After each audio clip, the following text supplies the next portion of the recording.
I'm back with another episode of TV-14 moments that would never air in WWE today. You guys really enjoyed our last episode, so I think it's right that we do another one. In terms of storylines, matches, and consistency, 2023 will go down as one of the best years in the WWE's history. However, that also means that we would no longer be getting those cringeworthy and raunchy segments of the past, unfortunately. Some are excited that the company is moving on from that dark era, and others, not so much. Yes, believe it or not, there was a pretty decent section of the fanbase that used to enjoy those weird TV-14 moments. So join me once again in revisiting those moments that put WWE in hot waters. Let's get right into it.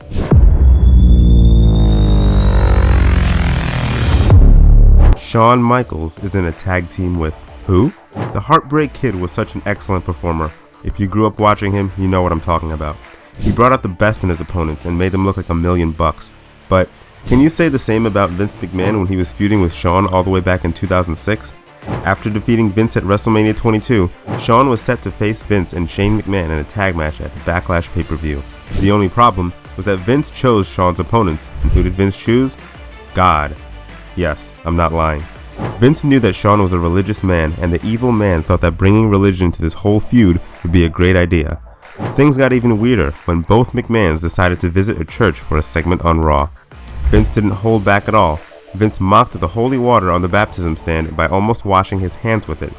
Vince, however, mocked Triple H by spitting out the water in Triple H's signature style. When both went to the altar, Vince compared his accomplishments to the accomplishments of God and praised himself the way he usually does. The man even read a list of his own commandments in the church. At Backlash, Vince introduced God in the form of a spotlight, and Shawn ended up losing the tag team match. Something like this would never work today. Religion is not only a sensitive subject matter nowadays, but a personal one. Vince got away with this one this time. However, he couldn't get away by airing a segment with terrorists. Putting on a terrorist attack. This is one of those cases where had the company just edited out one particular segment, then it would have saved itself from massive heat and unwanted attention. Many don't remember Muhammad Hassan and his Arab-American gimmick, but if you were following the product in 2005, you know what all of this is leading to. In that same year, Hassan was in a feud with The Undertaker on SmackDown, which, at the time, used to be a taped show on UPN.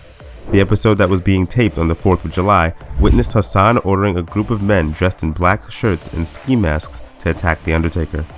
Those men were clearly portraying terrorists. The main issue here is not the segment, but what happened a few days later. The tragic event of the London bombings took place on the 7th of July, the very same day SmackDown was supposed to air. WWE didn't even edit out the segment from the show, and oh boy, the company got a lot of nuclear heat. UPN immediately ordered WWE to keep Hassan off the network. These days, the company is very careful when it comes to airing something controversial like this. If anything like this happens again, not only would the company generate massive criticism, but their TV deals could be jeopardized. What was DX thinking? DX was always hilarious. The stable has given us segments that will forever be cherished. However, there are some segments of the group that WWE can't air or even come close to airing something like those segments again. In 1998, DX decided to pay a visit to the individuals of New York City, and who did they come across? Several Pakistan and Indian natives. The group instantly took advantage of this, and they knew it would make up for a hilarious segment. The group members, more specifically Triple H, began talking to the Pakistani and the Indian individuals in an Asian accent. The game even went to a local shop and asked the owner if he had a Pakistani magazine. Now, what did Hunter want to do with the Pakistani magazine? The group even made several of those individuals do their signature crotch chop. Triple H didn't even hesitate to make fun of an individual wearing a turban. While it was somewhat comical back then, do you seriously believe the company would let any of its superstars do something like this? The company would be lambasted for making ethnicity jokes, and that's the last thing the company wants, as the company has a massive following in Asian countries, especially in India. Making fun of a funeral. You guys remember Big Show, right? Yeah, the same superstar who had the most face and heel turns in the history of this industry. Well, I don't know if that's true, but he should be right up there. Anyways, Big Show didn't have many memorable feuds in his career. However, he was in a memorable feud with the Big Boss Man back in 1999. Judging by this list, you must have figured it out that the feud must be memorable for all the wrong reasons. Wedding segments never go well in a business like this. How about a funeral segment? During his feud with the Big Boss Man, Big Show's father's funeral segment was aired. Not his real-life father, of course.